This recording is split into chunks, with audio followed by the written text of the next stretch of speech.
Hey there, it's Michael. Today we will be discussing the best free software available for game developers. My goal with this video is to inspire game developers to choose the best software without having to worry about breaking the bank. I've picked software options that are free, open source, easy to understand, regularly updated, and secure, so that the entry price to being a game developer is $0. But before we take a look at the software, I'm excited to announce that we've reached 13 subscribers.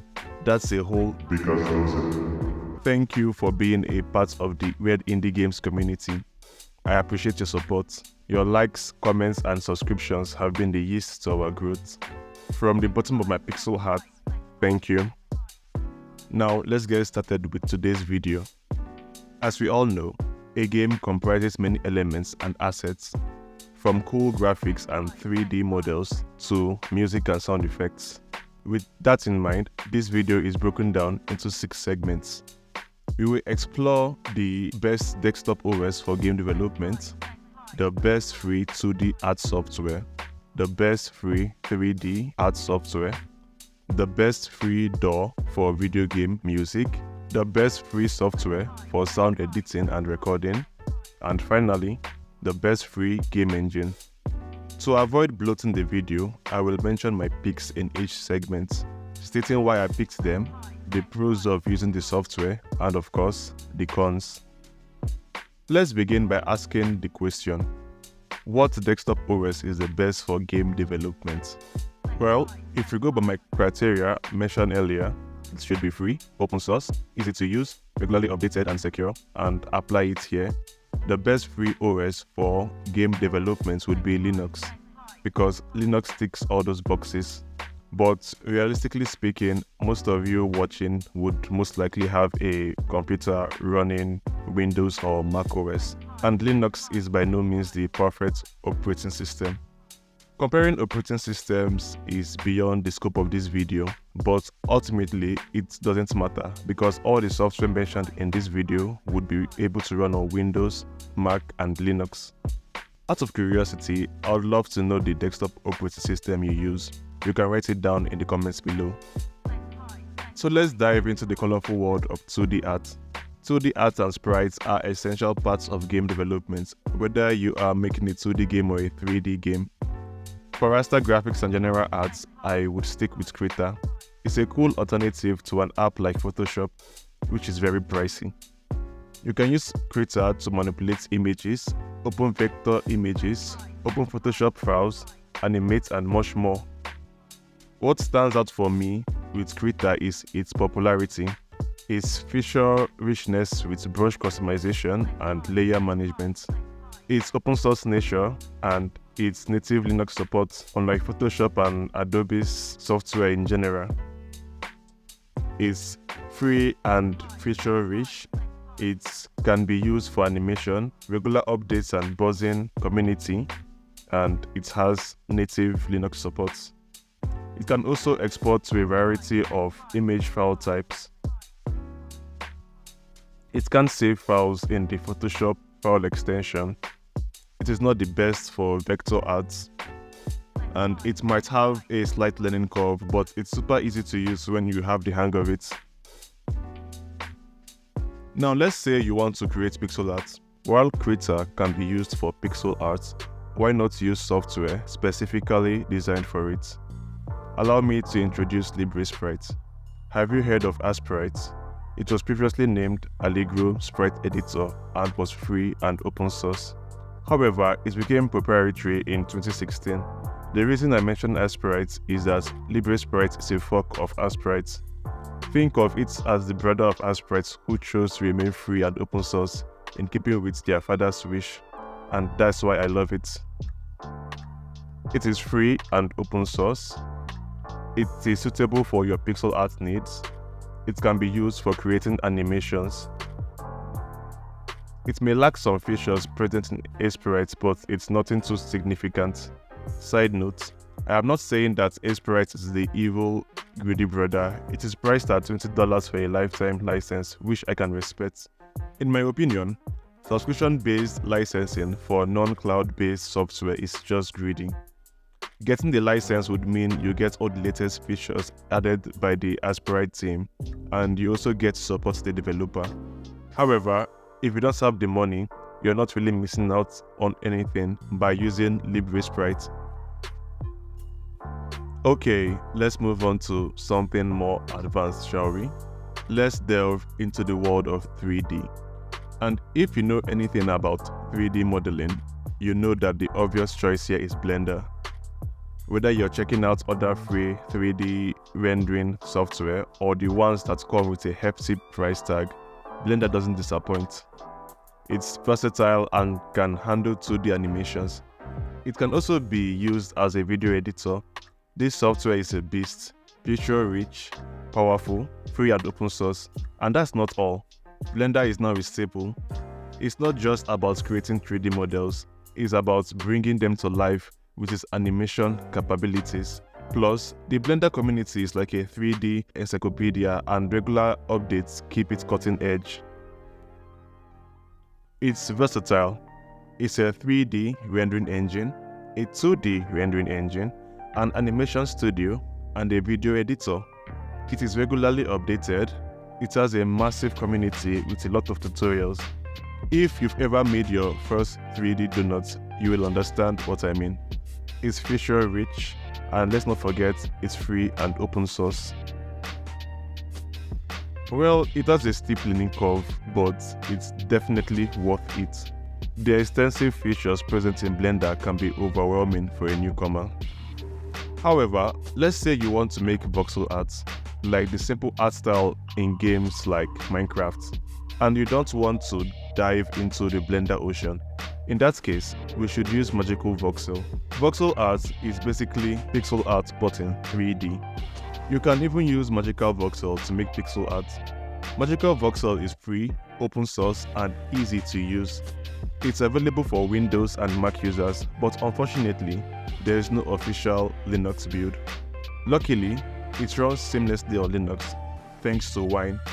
Wine is a compatibility layer that converts Windows system calls to Linux system calls, or Mac system calls if you're using Wine on Mac OS. Wine is not a Windows emulator, and it runs software as if it's running natively on the OS. It's amazing stuff. It's free, open source, and beginner friendly. You can create stunning 3D art without the headaches of diving into the complexities of traditional 3D modeling. It is designed for voxel art, so if you're looking for extensive 3D modeling, you might need to pair it up with another tool. It cannot be used to create animations. Alright, so far we have our 2D and 3D art software in the bag. Let's see what we can use to put sounds into our games. Sounds and music in games are very important.